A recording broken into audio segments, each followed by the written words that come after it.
Hello, everyone, and welcome to another talk here. We're going to talk about improvisation and thinking about milestones here.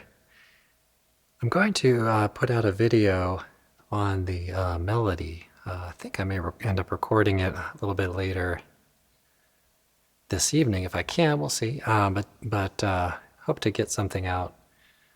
If not tonight, maybe by the end of the week on it. But I'm going to do a little improvisation on the tune and then kind of talk about it from there. So I'll start out by playing.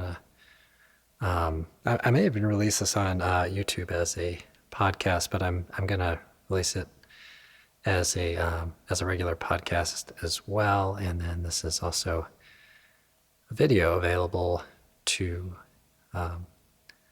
members on the YouTube channel of Lessons and Talks.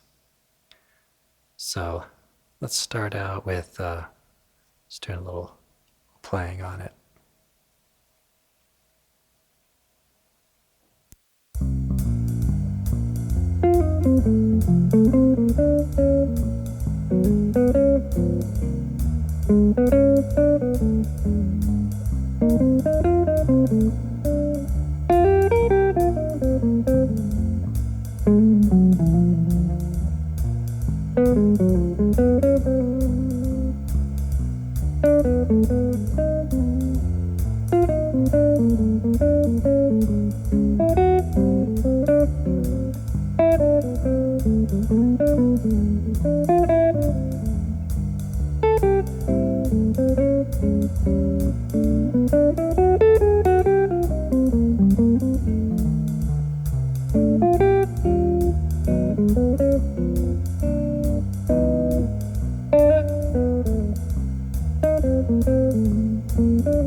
Okay, so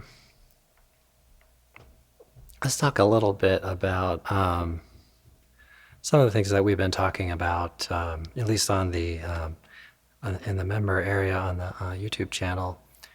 And so one of those things is to play in a few keys, if not all of the keys. So we did a little bit of a talk about that. And another concept when practicing is to think about taking segments of the tune and working just kind of small, manageable little bits of the tune. So let's say we go from the 1 chord into the 4 chord. Okay, so we just have a little bit of a motion there, and we have this D, which moves to the D flat, and everything else kind of really just kind of remains the same. Excuse me. So let's just talk about that and how we might take that through some different key areas and things like that.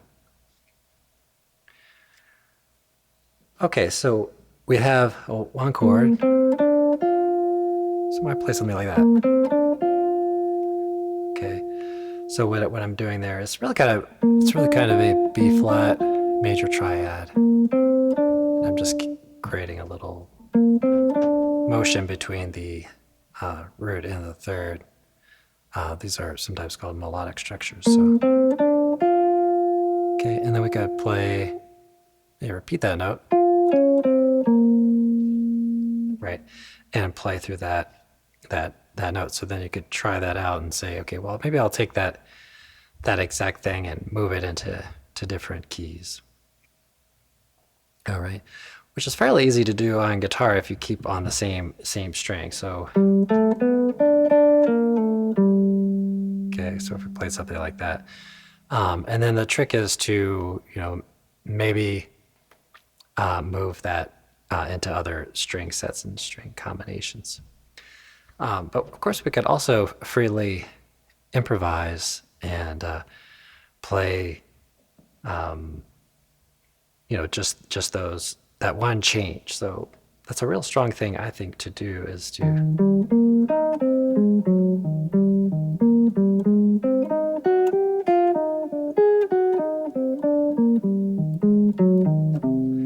So that's an example in E flat. So then you go through and just take that and do it in every key. So you might go through the circle of fifths.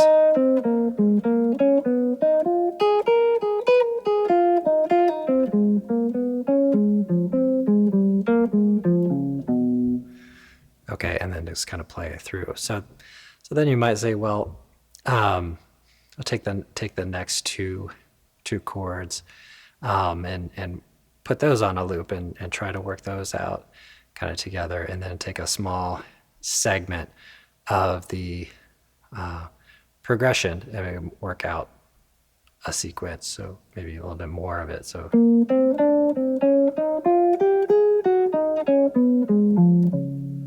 I'm just trying to kind of outline some of those changes, right? And then of course the 2-5-1 and all that as an example. So yeah, let's get into maybe a little more playing. And this segment,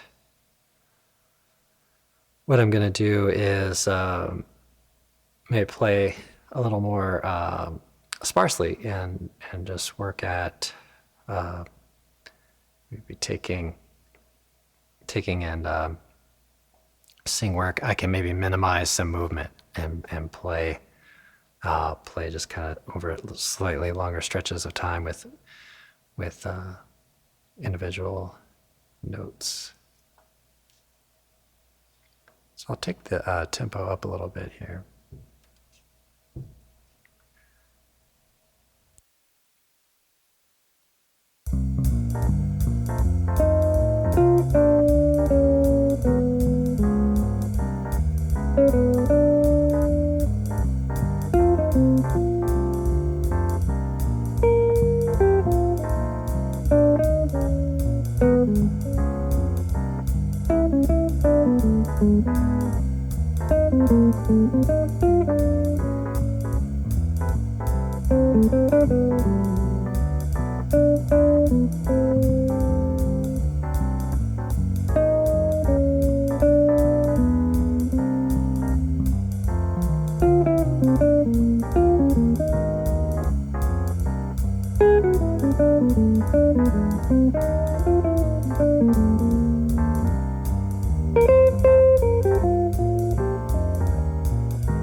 Okay, so there, let's talk about of a couple of concepts.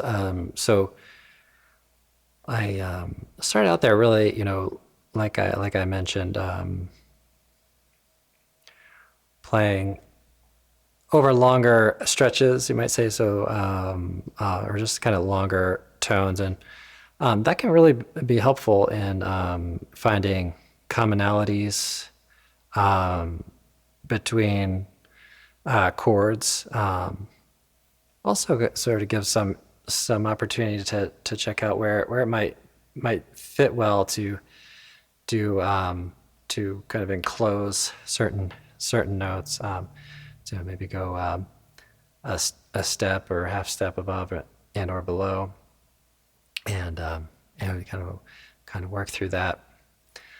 And then the last course, I was experimenting with another little bit of a concept, which is to kind of make the changes a little bit elastic. So maybe play a change early, or maybe play a change a little bit late.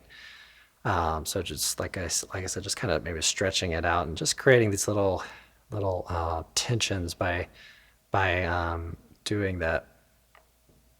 So yeah. So one real kind of simple way of doing that kind of last concept is just to play on the end of the beat just before. So that's really common in all sorts of melodies and things and solos. But might say, okay, well, B flat is coming up here right after E flat. So, or not E flat, sorry, that note is E flat, but F7.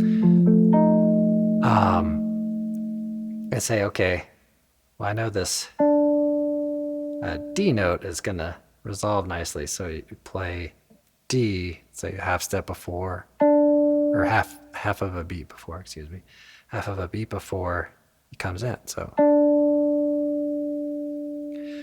or even earlier. So it sounds pretty cool to even do it a beat earlier, maybe 2 beats early. So those are some kind of concepts that we can kind of work with. But just in general, think about the tonalities. So if we go from B flat to E flat 7, then we have this 2/5 and G flat. So you might really kind of think, okay, think about that tonal center, right? So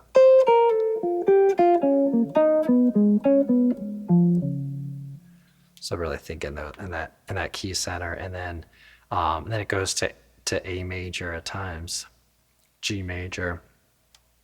So really think about those kind of tonal centers, and then I'm thinking about progressions within those, and also just really trying to see how it all relates to the original tonic and everything like that. So all right, everybody. Well, I think that's going to be our talk for this one. Thanks so much for checking it out. Hope you enjoy it. I've been working quite a while on on getting some of these backing tracks to work.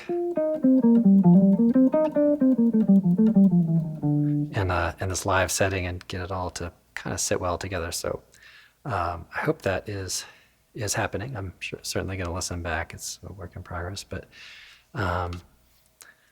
thanks again to those who are already members of the YouTube channel, to YouTube member area. And if you'd like for more information about that, check out the description or go to my website, fredprince.com. Thanks again. I'll see you all in the next one.